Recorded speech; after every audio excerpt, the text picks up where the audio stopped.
Fire সার্ভিসের যে কাজ এটি কিন্তু শুধু অগ্নি নিবারণ এটিই নয়, যে কোনো দুর্যোগেই ওনারা সর্বোচ্চ ভূমিকা রাখেন। যে কোনো দুর্যোগের সময় ওনারা ঝাঁপিয়ে পড়েন মানুষের সেবার জন্য, মানুষের কল্যাণে।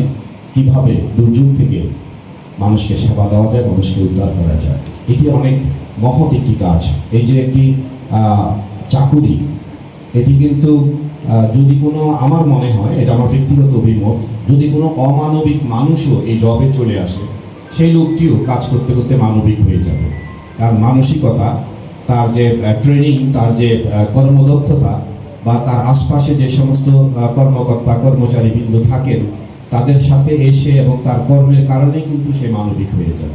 এই যে একটি মানবিক কাজ, এটি অনেক বড় ব্যাপার। এই যে একটি আপনারা যারা এখানে কর্মরত রয়েছেন, ফায়ার সার্ভিসের সাথে যারা কর্মরত রয়েছেন, এটি কিন্তু একটা সদকায়ে জারিয়া, একটি সোয়াবের কাজ আপনারা সার্বক্ষণিক করে যাচ্ছেন।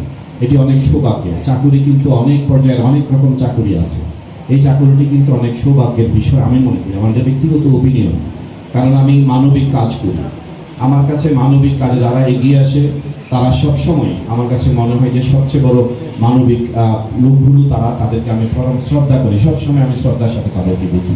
তো এই ফায়ার সার্ভিসের যে সমস্ত কর্মকর্তা কর্মচারীবৃন্দ আপনারা আছেন, আপনাদেরকে অভিনন্দন জানাই কুমিল্লা সিটি কর্পোরেশনের পক্ষ থেকে, আমার ব্যক্তিগত পক্ষ থেকে। আপনারা জানেন আমার একটি মানবিক সংগঠন রয়েছে, বিবেক। আমি করোনাকালীন সময় 476 জনের লাশ দাফন করেছি।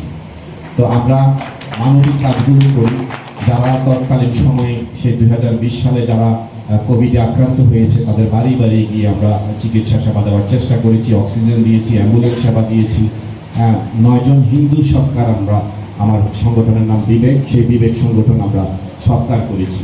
তো মানবিক কাজ, যে কোনো মানবিক কাজ করতে আসলে খুবই ভালো লাগে। আর যারা মানবিকতায় এগিয়ে আসে, তাদের পাশে দাঁড়াতেও ভালো লাগে।